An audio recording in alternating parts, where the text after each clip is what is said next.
Hello and welcome to the last chapter in the book of Matthew. We're here now in the resurrection. And, the resurrection is a very important thing. My mom has a cousin. His name's Matthew, interestingly enough. And he criticized the Christians that he knows. He says, they worship death. He came from a Catholic background, and, when it's interesting, when the Catholics have a crucifix, or when they have a cross up, Jesus is always on the cross. And you can go back and forth. I'm not criticizing the Catholics for doing that. The death of Christ is where we got our forgiveness of sins. We weren't forgiven because he rose again, but we were forgiven because he died. And I'm going to get there at the end, but he says, all authority has been given to me. Because of his death and resurrection, that is when he has become king. That's him coming into his kingdom. This is the last battle. I spoke in the very beginning of the book of Matthew about how the gospel, the word gospel it means good news, and it was usually meant to tell someone about their kingdom that they're in. If a king had won a battle, or there was some great victory that made him the king, that would be his gospel. They would come in with a scroll and they would tell everybody, this is your king. This is the gospel of this king or that king.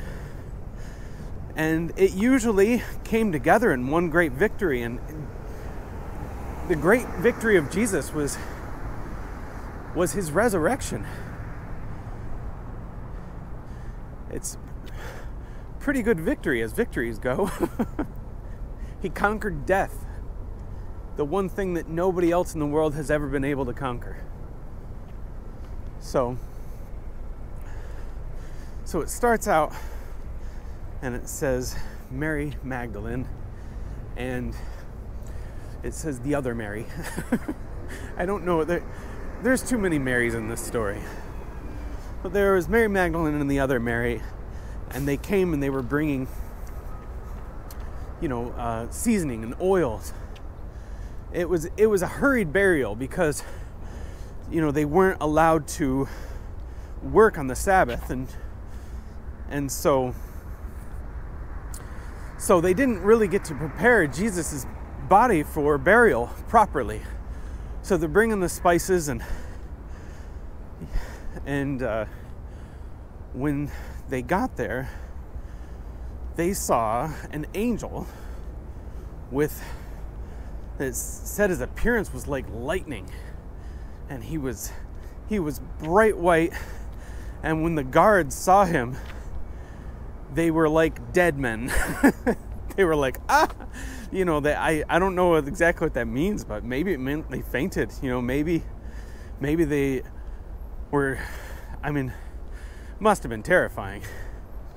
But it's interesting that Jesus appeared to women first.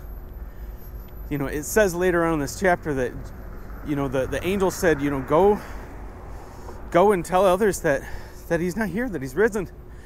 And then on their way there, Jesus appeared to them.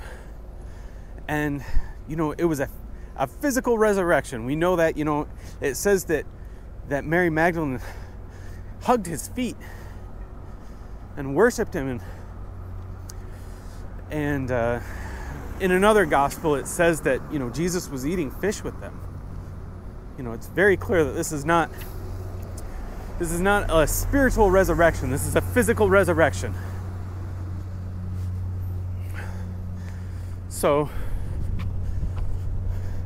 But he appeared to women first. And this is important for two reasons. one, it was kind of a stumbling block for the original church. Like the testimony of women was not even allowed to be used in a court of law.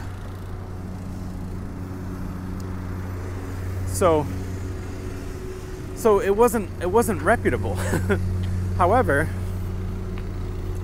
what it means is that it's not a made-up story, because if it was a made-up story, they would have never made the women the people that found the tomb and were the first to see Jesus. So that's the first thing it means. The second thing that it means is that Christianity is not just a religion for men.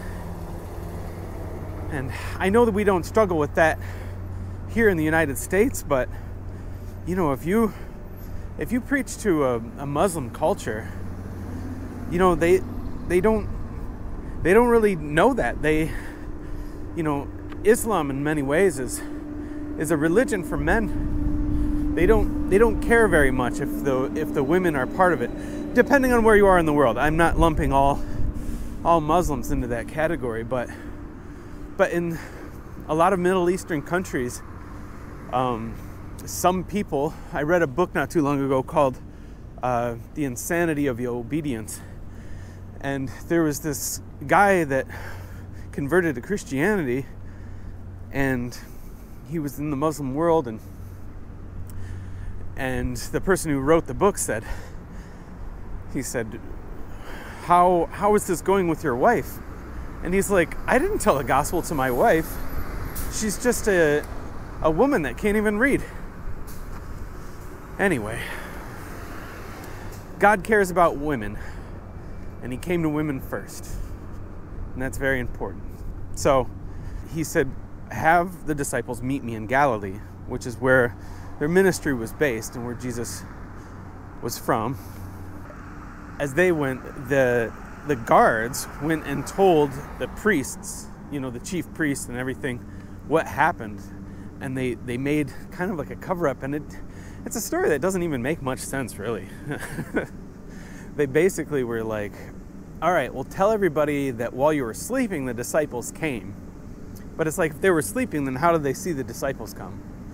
And wouldn't they have done something about it if they did see them? These are armed guards. I don't know exactly what I don't know exactly how this makes sense, but that's what they said.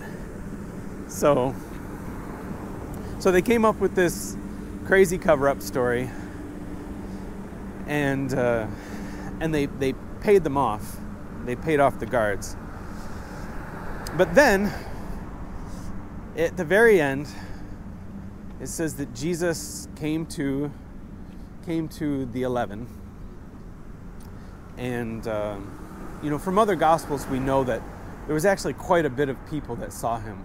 He appeared to 500 people at once. And, there was probably many people that were witnesses to his ascension.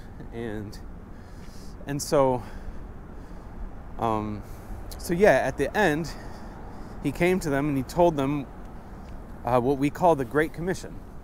And I'm just going to read it really quick. I don't usually read on this, but I just don't want to get it wrong here. And it says, all authority of heaven on earth has been given to me. Go therefore and make disciples of all nations, baptizing them in the name of the Father and of the Son and of the Holy Spirit, teaching them to observe all that I have commanded you. And behold, I am with you even to the end of the age. So there's a lot there. I think one thing that we glaze over in our world today is that I'm